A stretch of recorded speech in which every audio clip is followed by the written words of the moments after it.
আসসালামু আলাইকুম। আবৃত্তি করছি কবি কায়কোবাদের লেখা আজান কবিতাটি। কেউই শোনালো মোরে আজানের ধ্বনি, মর্মে মর্মে সেই সুর বাজিল কি সুমধুর। আকুল হইল প্রাণ, নাচিল ধমনী, কি মধুর আজানের ধ্বনি। আমি তো পাগল হয়ে সে মধুর তানে, কি যে এক আকর্ষণে ছুটে যাই মুগ্ধ মনে। কি নিশীথে কি দিবসে মসজিদের পানে, হৃদয়ের তারে তারে প্রাণের শোণিত ধারে, কি যে এক ঢেউ উঠে ভক্তির তুফানে।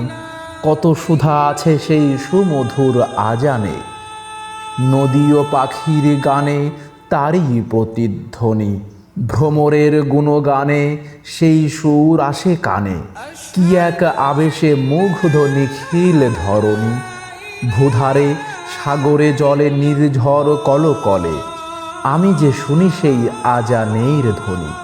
আহা যবে সেই সুর সুমধুর স্বরে, ভাসে দূরে সায়ান হে নিথর অম্ভরে। প্রাণ করে আনচান কি মধুর সে আজান, তারই প্রতিধ্বনি শুনি আত্মার ভিতরে। নীরব নিঝুম ধরা, বিশ্বে যেন সবই মরা, এতটুকু শব্দ যবে নাহি কোনো স্থানে।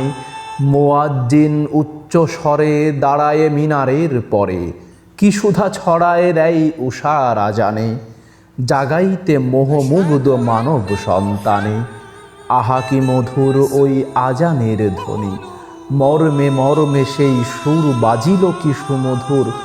আকুল হইল প্রাণ, নাচিল ধমনী। ধন্যবাদ সবাইকে।